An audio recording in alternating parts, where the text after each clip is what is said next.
Hi, good morning. നമ്മളെല്ലാവരും കണ്ടതാണ്, ഒരു വ്യക്തി തുടർച്ചയായിട്ട് ദ്വയാർത്ഥ പ്രയോഗങ്ങൾ നടത്തുന്നു, അശ്ലീല കമൻറ്റുകൾ പറയുന്നു. അത് ചാനലുകൾ, മീഡിയകൾ, സാമൂഹ്യ മാധ്യമങ്ങൾ ഒപ്പിയെടുക്കുന്നു. അത് വൈറലാകുന്നു, അത് വിറ്റ് കാശാക്കുന്നു, ചാനൽ റേറ്റിംഗ് കൂടുന്നു. ഇവിടെ നമ്മൾ ശ്രദ്ധിക്കേണ്ട ഒരു കാര്യം, ഈ ദ്വയാർത്ഥ പ്രയോഗങ്ങളും അശ്ലീല കമൻറ്റുകളും എന്ന് പറയുന്നത് മനസ്സിൻ്റെ ഒരു അവസ്ഥയാണ്.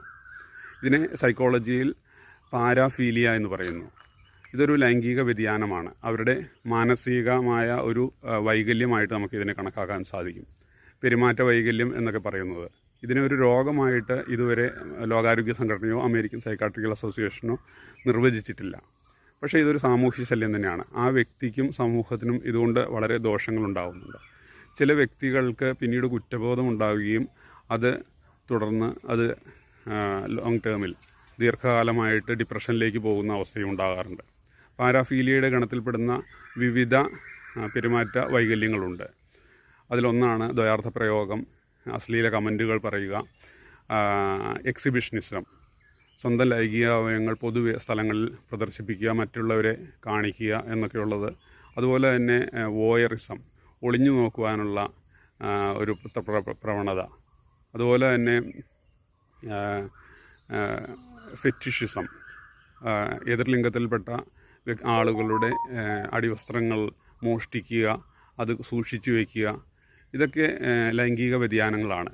ലൈംഗിക ഉത്തേജനത്തിന് വേണ്ടി ഇതുപോലെയുള്ള സ്ഥലങ്ങൾ, വാക്കുകൾ, വ്യക്തികൾ, സാഹചര്യങ്ങൾ ഒക്കെ ഉപയോഗപ്പെടുത്തുന്നതിനെയാണ് പാരാഫീലിയ എന്ന് പറയുന്നത്.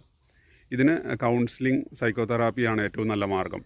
അടിച്ചോ ഇടിച്ചോ അല്ലെങ്കിൽ ഭീഷണിപ്പെടുത്തിയോ പേടിപ്പിച്ചോ ഉപദേശിച്ചോ ഇവരെ നേരെയാക്കാമെന്ന് കരുതുന്നത് തെറ്റിദ്ധാരണയാണ്.